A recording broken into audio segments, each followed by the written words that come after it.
नमस्कार, विघ्नहर्ता अकॅडमीमध्ये आपलं स्वागत आहे। बघा मित्रांनो, असे प्रश्न कसे आपल्याला कमीत कमी वेळात सॉल्व करायचे आहेत ते बघूया। एएसओ मेन्स 2021 मध्ये आलेला प्रश्न आहे।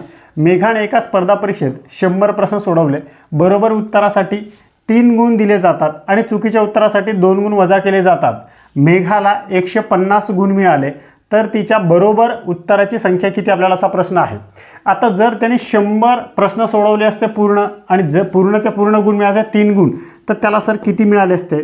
तर सर हा 100 आहे, गुणिला सर त्याला 3 मिळाले असते, म्हणजे त्याला सर 300 मिळाले असते गुण।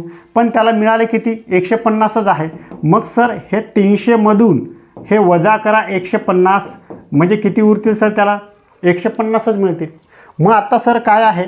150 आहे, म्हणजे 150 काय आहे सर? हे चुकलेले आहेत ना, मग चुकीच्याला 5 ने सर भागा। 5 ने म्हणजे काय? हे 2 वजा होणार आहे आणि 3 अधिक होणार आहे, मग दोघांची बेरीज करा म्हणजे 5, आणि याला फक्त आता भाग द्या। 5 1 5, 5 त्रिक बरोबर 15, आणि हा 0 इथे, म्हणजे 30 प्रश्न काय आहे? चुकलेत त्याचे, बरोबर। आता एकूण प्रश्न किती होते सर? तर 100 होते ना। मग हे सर 100 मधून हे 30 वजा करा, म्हणजे 70 प्रश्न काय आहे सर?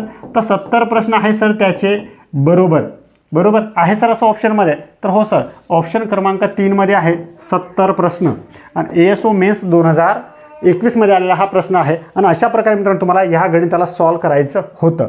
जर मित्रांनो ही कन्सेप्ट तुम्हाला समजली असेल तर हा प्रश्न आता तुम्ही सॉल्व करा आणि याचं उत्तर तुम्ही कमेंटमध्ये सांगा। टेक्निकल असिस्टंट मेन्स 2023 मध्ये आलेला हा प्रश्न आहे, सेम प्रश्न आहे। याचं उत्तर तुम्ही कमेंट करून सांगा की याचं उत्तर काय आहे। आणि असेच जर नवनवीन आणि ट्रिकी व्हिडिओ तुम्हाला बघायचे असतील तर विघ्नहर्ता अकॅडमी ऑफिशियल या यूट्यूब चॅनलला सबस्क्राईब करा आणि व्हिडिओ आवडता व्हिडिओला लाईक करा। धन्यवाद।